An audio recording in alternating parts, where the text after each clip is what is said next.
Sorry, I did not get a break the last break or two. I've been talking to people the whole time, and I knew that would catch up with me. So, all right, the tools for New Age or cult people. I love this one. This one is one that you got to be careful with. If you're a little sadistic or mean, you can enjoy this one too much. So, this is what I call the why question. And you just put this in your belt and carry it with you from rare times when you would need it. But it would go like this. I'll give an example. I had a lady that came to faith at our church, and she was dating a man who was quite brilliant, apparently. She came to me and she said, Randy, I'm dating a guy who is a PhD. He's one of the most brilliant men I've ever met in my life, and he has got the wildest, craziest views about life and religion and so forth. And I don't know, would you meet with him? So I told her I would, and so he was interested, so I ended up meeting with him. And I said, well, I understand that you have some unique views about religion or life. And he said, I do. And I said, well, I'd love to hear them. What are they? And he started talking about mothership. Not mothership, but mothership. And that everything we know of today came about because of mothership. And that mothership exploded, and now we have what we have as Earth and people, and da-da-da-da-da, and it goes on and on about mothership. I never heard anything like it. I was going, wow. And so I thought, okay, time for the old why tool. So after finally he had finished his whole thing about life, I said, can I ask you a question? Sure. Why do you believe that? On what basis do you believe it? And he just rambled further. Well, because about mothership, blah, blah, blah, blah, blah, blah, blah, and finished. And I said, well, let me ask you that. Why do you believe that you just now told me? On what basis do you believe that? Well, finally I said, well, let me ask you, why would you believe? Well, I don't know, I just do. I knew that would come eventually. I don't know, I just do. And I said, let me ask you, do you know of any other people in the world that have ever believed what you believe? Not exactly, no. I said, does it give you any concern that you're one in multiple billions of people that probably believe this about mothership? Not really. I know in his mind what he's thinking is, everybody needs to believe, needs to stick by it. I got mine, but mine is different than anybody else. I understand that's pretty much, accepted today by many. I said, well, let me ask you a question. Would you be interested at all knowing what I believe? And he goes, yeah. And I said, just in a statement or two, I said, well, I believe that there's a creator God who brought this place into existence, the universe and the earth that we know it. And because man went against God, God sent his son, who paid the penalty so that people could come into his family and live forever. He goes, okay. I said, would you like to ask me why I believe that? He goes, yeah, why do you believe that? I said, I believe it because the Bible says so. He goes, no, okay. I said, wouldn't you want to ask me why I would even believe the Bible is accurate or worth even looking at? He says, yeah, why would you believe the Bible to be real? I said, well, I have a little booklet here, book one. And then I said, would you like to go through the booklets? Well, he didn't budge. We went through no budge. But here's the great news. Years and years later, this lady, no longer with him, this lady comes to me and says, do you remember Dr. So-and-so that I had? Oh, yeah, I'll never forget that one. She said, well, he wanted me to send you a message. I was back in touch with him. He wanted me to give you a message. And it was a message of thankfulness. He said he wanted to say thank you to you. I said, for what? He said, you planted a seed that gave birth to my salvation. And I'm now a follower of Jesus. And I just wanted him to know it was worthwhile, even though he probably could see nothing that was coming out of it at that moment. So here's the good news. You never know. You just never know when somebody is going to actually follow. Last question. Then the last thing is Jewish people. Then we'll look at our Q&A and be ready to get out of here. Jewish people. It's a different discussion to some degree, but in many respects it's very similar. whenever I meet a Jewish person, I have a question that I like to ask them. And here's the question. You being Jewish, and as a Jewish person, you do believe that there's a Messiah that is to come. Would you agree? They go, yeah. I say, do you not believe the Messiah who comes will be Jewish? Yes. Then here's my question. What is the basis upon which you made a judgment that Jesus was not the Messiah, though he was Jewish and claimed to be? Why did you rule him out of being the Messiah? What do you think you're going to hear most all the time? Maybe all the time for most of us. What do you think you're going to hear as an answer? What would you guess? Restore the kingdom. Restore the kingdom. Be a good answer. But it's not the answer I hear. The answer I hear is, I don't know, this is what we believe. And I go, wow. Do you know there are a lot of people who are your people who are now believing that Jesus is the Messiah, and they're calling themselves Messianic Jews? They call themselves completed Jews. So it's not that all are now agreeing that he was not. Surely the majority, absolutely, but certainly not all. But don't you think you want to know why and to be able to investigate and find out why he would say? And by the way, I had one person who actually gave me a very good answer, a Jewish man.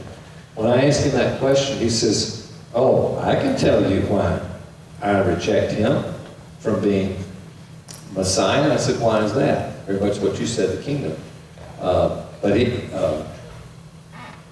he said, because the lion and the lamb are not sleeping together yet. I said, you're going to Isaiah's prophecy, aren't you? Yep. He prophesied that when the Messiah came, that the lion and the lamb would sleep, meaning there would be peace on earth. There is no peace on earth. I said, you know what? We're going to probably have to agree to disagree, but let me tell you why we disagree. I said, it's kind of like two mountain peaks. These two mountain peaks. There's, in your opinion, there's one mountain. And Messiah was to come, and there would be the lion and the lamb sleeping together. In the Christian faith, we believe that there are two mountain peaks, and the first one, Jesus comes, and he's crucified. He returns to the heavenlies, and he comes back a second time, and when he comes back a second time, the lion and the lamb will sleep together. So, just to be aware, that's why we probably have to agree to disagree. That's really all that you can say at that point. If they're willing to walk through the materials with you, I just do it like anybody else. I say, let's just investigate.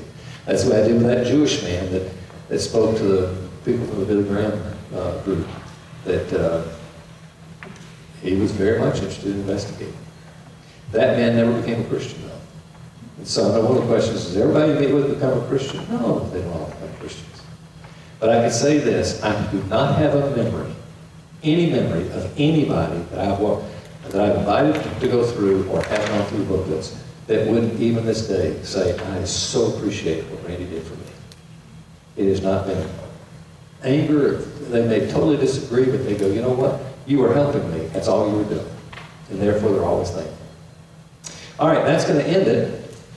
And it is 11:31, so I'm just 1 minute over what I want to do. I want to give you a bigger break, but if you're all right, we'll take anywhere from up to 25 minutes for questions. And if the questions are over in 2 minutes, we will end in 2 minutes. So we will not just press to make questions. But if you have anything you'd like to ask, I'd love to try to address it now. Any questions? All right. How do you teach this at a local church level? Right. Like, so if I wanted to teach this at Passion Church, would you do it on a weekend series kind of thing, and then encourage all your people to buy the books? What does that look like on a church campaign? Very good. I'll tell you what we do, and what we predict more churches will do different than what we do. We do it over a weekend. We have a Friday and a Saturday, and part of the reason that we would be sticking to that is because we do it twice a year, and once we do it, we have a lot of people coming from out of state, all over the country, that come in and say, I want to get this training, and so we do it over a weekend, kind of like what you're doing.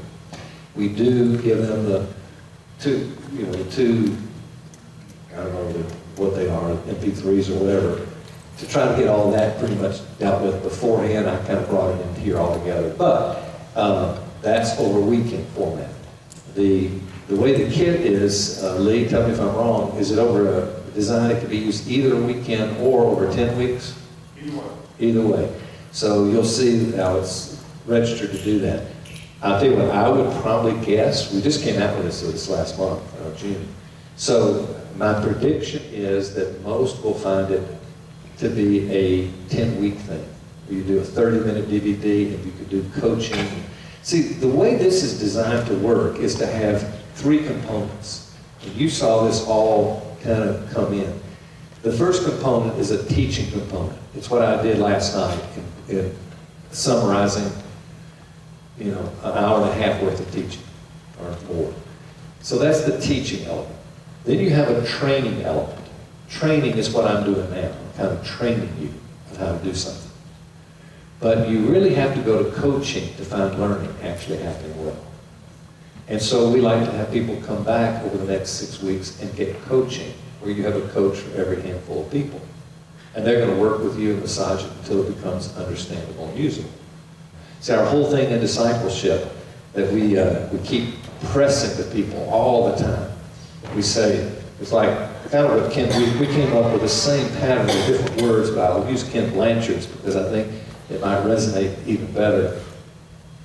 But it's the situational leadership paradigm that says the first thing you got to do is you got to direct, you got to give them data and information. You hire somebody, whatever, you got to give them information. I've been giving you a lot of information. But eventually, you need to coach them. You got to pull them up here to coaching. And if you coach them, then after a season of time, you can just have them an email away or down the hall or whatever as support. And then you can delegate. And what you never want to do is go from directing to delegating. If you go from directing to delegating, you create, in his words, disillusioned learners. And as he said one time, if you know the name Ken Blanchard in business, you probably do, but as he said this, he said, I know of no organization as notoriously guilty for producing disillusioned learners than the church. Small groups, sermons, seminars, Sunday school, everything is direct. What you need is coaching. And so what we really want to be able to do at times is help people learn how we've got a plan of how you coach. We put that out to you, and people can figure that out, but we want to help as much as possible. That's what Lee and more of our staff that we've got are available to help. How do you coach this? But coaching is what makes it really stick well. So. Do you do those 4 books as a class at your church or no? Is it all one? No, we do it on the weekend. We do it in the weekend, the 4 books. Is that what you're saying? Yeah, like, is there a class people go to the perimeter that they can go through these 4 books? Oh, they can go through them? One-on-one. Well, twice a year I do it with the whole church body can bring their non-Christian friends. Okay. And while our worship service goes on in one auditorium, I'm in another auditorium, and they can bring all of the non-Christian friends. And then we go through it. It's a 5-week. I introduce it with the diagram, and then I go through it for 4 weeks. And we have an open Q&A where anybody can stand up, they can email, or they can, on the spot, they can text, message. It goes up on the screen, and we take the questions and Q&A. So it's doing the same thing with a large group. Is that on a Sunday morning or midweek? Sunday morning. Sunday morning. We do it here, yeah. And then do you do the next set of books? Do you do that as well? Yeah, we have a follow-up after those, that they can go to and meet with people to help figure it out, but we don't do 4 more weeks. Is that class or one-on-one, the next set of books? No, that's one-on-one. That'd be That one-on-one. would all be one-on-one. Okay. So that wouldn't be like a growth track or anything like that? No. I got you. Okay. Yeah. Randy, can I just say one Yeah, thing? very loud. Yeah, the investigative forum, part of that is available at ifgod.com. So we have those videos up on ifgod.com. You get more information about what Randy's talking about, the investigative forum at ifgod.com. And I am addressing those 4 questions that are in the book in about a 25-minute period, so I'm going a lot more detail probably. Can you speak to some situations where after your first meeting, They refuse or reject even your first book because they don't want to get into the Bible. And I'm assuming that probably ends your discussion. But can you address situations where at some later point, maybe they did come back and agree to get into the book and the Bible? Yeah, I don't think I've ever had anybody who said, I'm just so against this, I don't agree, I don't want to listen, I won't listen, and then it come back. I don't recall anybody who actually has done that. I have had people who graciously bowed out. I'm really busy right now, maybe they're just saying I don't want to, but they're nice, I'm offering, that's not. So I hear that from time to time, I go, fine, that's perfectly fine. And I have had those people call me back. I remember a guy calling me and saying, I'm so-and-so, do you remember me? And I'm going, ooh, my goodness, no. I said, well, you made an offer one day that you would walk through these booklets with me, and I turned you down. And I'm ready now. I want to hear from you. And we went through the books, so I have had that happen. But I don't have many people who just say right up front, I'm against this, I don't want to go through it. And I think because it's set up, it's the way it is, it's kind of like, hey, this is a favor. So they're going to be gracious and nice and just say, I'm just busy, man. That typically be their reason. Yeah, the dialogue with Muslims. Any dialogues, I can say I've had some, but not much. My dialogue with Muslims has been basically, tell me what you believe and then tell me why you think about Jesus. And by the way, the few Muslims I've talked to, they could not speak more highly of Jesus. I mean, he is a prophet to them. And he is revered. So it's not like, oh, bad Jesus. It's just they don't believe he's God. And then so you just get right into the discussion. What's your view? Do you think there's any chance in your thinking that maybe there is a God of grace, that Jesus is God who he claimed to be? And would you like to go through the booklets? But I've never gone through the booklets. I've never had anybody that said, I'm a Muslim, I want to go through the booklets. So no, I've not had that. Do you ever use this material with teenagers? Do we use it? Yeah, absolutely. How do you adjust it for that? We don't. No, there's no. Teenagers come to our clinic, to our training all the time. In our church, we encourage it. Our youth department brings their, sometimes even especially where they bring a lot of them at one time, because they come get it. But no, we think it's just as good for them. Yeah. What did you call that background? There was a situation where Leadership paradigm. Yeah. Uh-huh. I have to ask about what's happened with people that are really caught up in the gay rights movement in relation to sharing the gospel, because this is one of the biggest stumbling blocks that I see to be able to talk to them about the gospel is, I'm gay, my sister's gay, my whoever's gay, I reject God that doesn't validate my lifestyle. Well, I've certainly had that discussion with folks. And the way I address it is to simply say, would you like to know not just what God says about gay lifestyle, but why he says what he says about gay lifestyle? And if they don't want to know, then I leave it at that. So, okay, well, this is something you're not interested in. But if they ask me, why would God forbid, a gay lifestyle? Why would he create me in a way that I would be able to have such longings and then have them forbidden? Which, by the way, do you know this?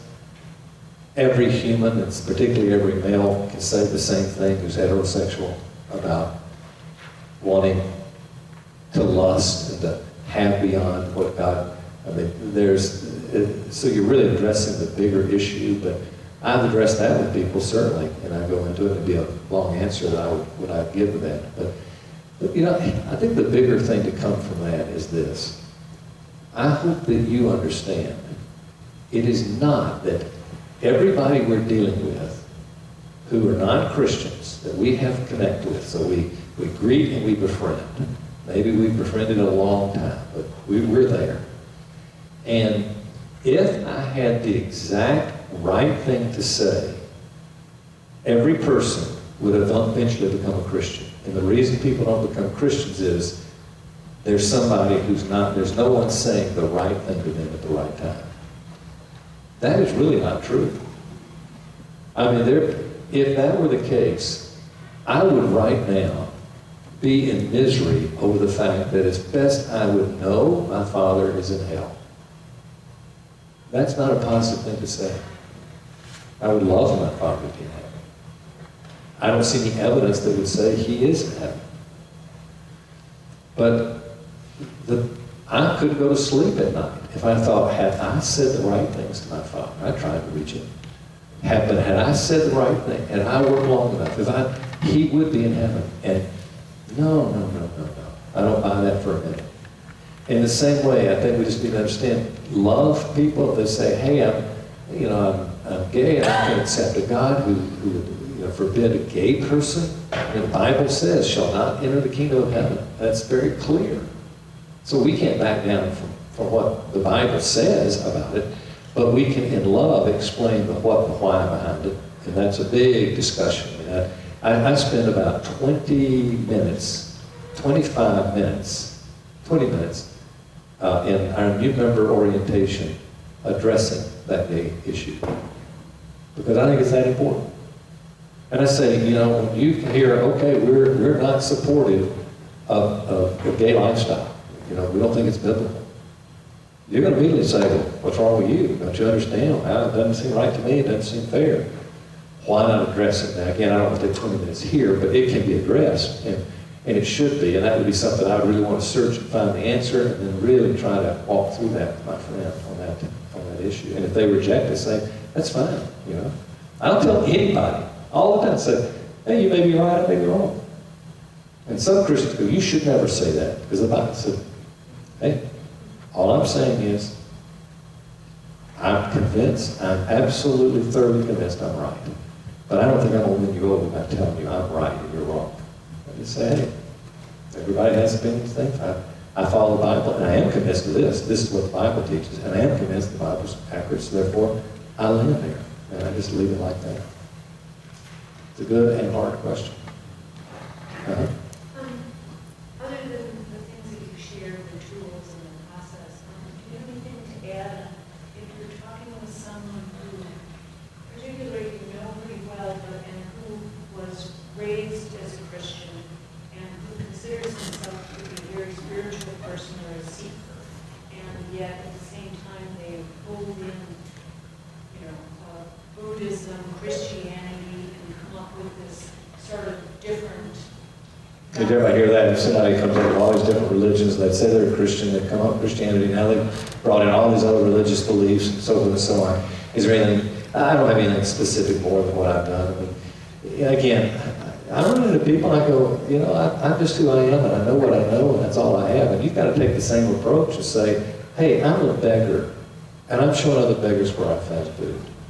I'm not coming to you saying, look, I'm a mass food distributor and I can provide everybody with everything they need. I don't believe that.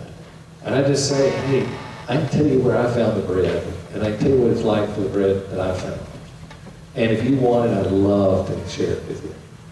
But that's about as far as I go. And everybody can live in peace to say, I'm just being an ambassador trying to share what I have with. And we should always be trying to learn. Like what I'm trying to do is, I want to keep learning apologetics, who knows what questions.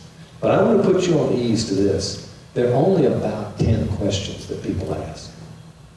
We got this idea that all these hundreds and hundreds and hundreds of questions are going to come, they're going to be so profound. I'm sure they're out there, but I'm not seeing them. They're the same questions, just worded different ways, maybe the same wording, and I go, well, after you do this a while, you go, I'm not expecting many new questions. There are a few hard ones there. I deal with them in the book, The Answer.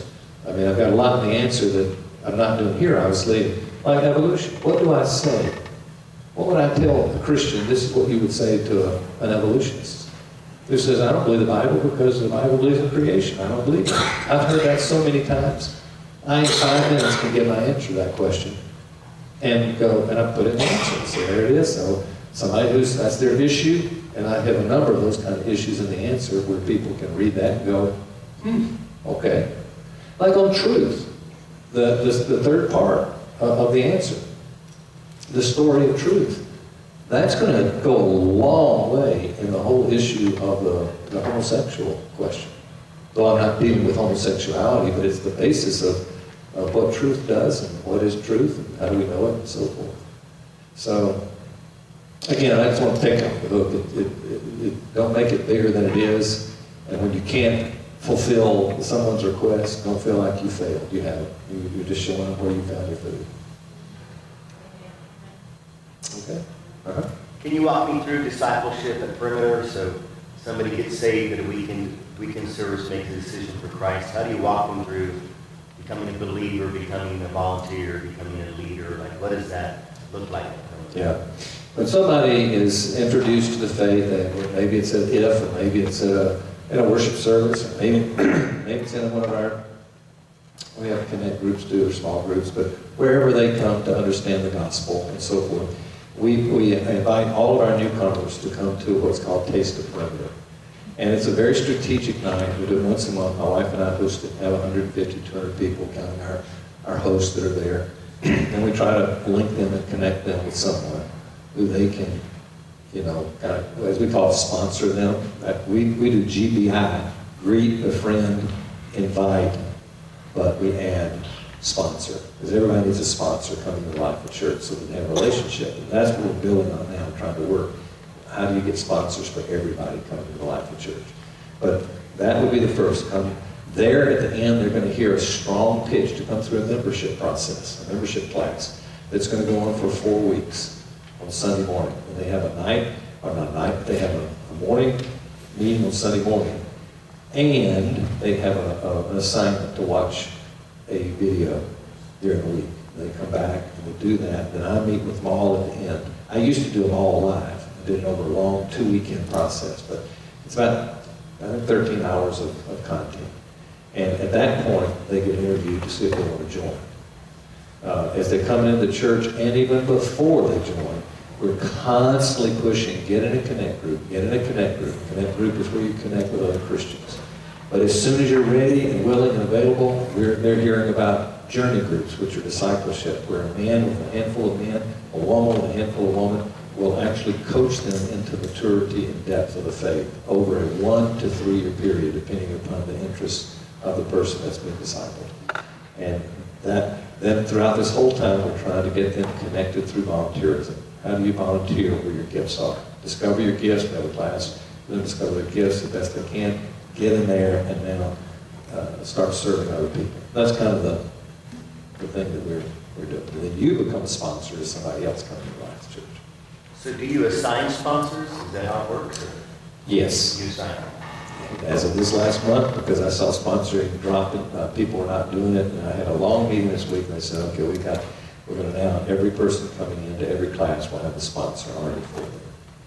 Coming into every Taste of Perimeter, and then therefore into every membership class. And what's that sponsoring relationship? Weekly, monthly, They're various? supposed to stay in touch with them on a regular basis, walk them through membership, and once they join, to keep in touch with them on a regular basis, praying for them at least weekly, if not daily.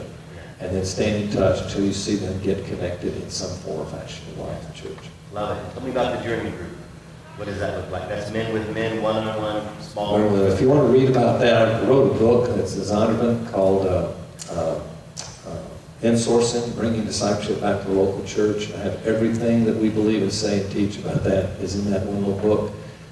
You can go online and watch the animation is 3-minute, 4-minute animation. How do they get to that? Lifeonlife.org. Lifeonlife.org. There's a little video. If you just scroll down, just barely down that page, click on that video, and it'll answer a lot of the questions you have about in sourcing. Yeah. I think we have another question back here. Randy. Yeah, I can't see it back there, so. What is your take on once saved, always saved? Oh, what's that? I believe the Bible teaches that thoroughly, that there's no such thing as someone being born into the kingdom of God and then unborn out of the kingdom of God. And once you're a Christian, you are a Christian. Okay? That'll wrap us up. All right. Well, it's been a treat. Do you need to say anything more, or are we ready to go? We ready to go? I'll close it. Huh? We're good. Oh, yeah. Paul, anything? Just if you want to get any resources, we're still going to make them available. We'll still be around, and then until basically everybody leaves. All right. And honor their time by doing that quickly so that they don't have to stay too long. Thank you, Paul. We always say thanks to Paul and the team that's helped him. He's done great. I want to say a word about FCCI. Terrence Chapman, who is the president, is a member of our church, an elder in our church, and he is one of the finest. And great leadership from the top, I know, and it's a great organization. We are thankful for the relationship we have with many of you in FCCI. I spoke at your conference a year or two ago, at one of your conferences, enjoyed being there, and really believe in what you're doing. I hope if you're not involved, check out FCCI. I'm sure they got your website, you can check, or with Paul or some of the others and find out more about it. But, it's been an honor and a treat for me to be able to be here with you, and hope that this births into something even more in your own experience. Usually I'll say this, there's one way that it will take hold, without which it will not, and that's repetition, repetition, repetition.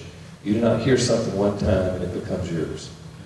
I think they say something like 14 times you got to hear something over and over. If you hear 14 times, we've got books, we just got cut off. So, I would, can you hear me? Yes. Since we're just closing out, I would say you take the booklets, walk through it, maybe get a friend if you have somebody here and say, hey, let's meet together and let's try to coach each other through this, listen to each other and try to role play in certain regards.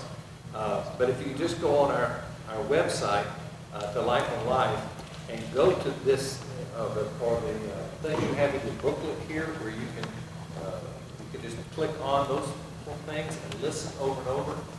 If nothing else, go to the diagram and just watch the diagram multiple times, once a day for 2 weeks or something, and it'll become so routine you won't think twice about doing it. Okay? Let me pray for you. Father, thank you for these dear folks. I pray you would bless them as they seek to endeavor to be faithful as ambassadors. May we all serve you well till the day you come back or you take us home. So we thank you. We pray in Jesus' name. Amen. Amen.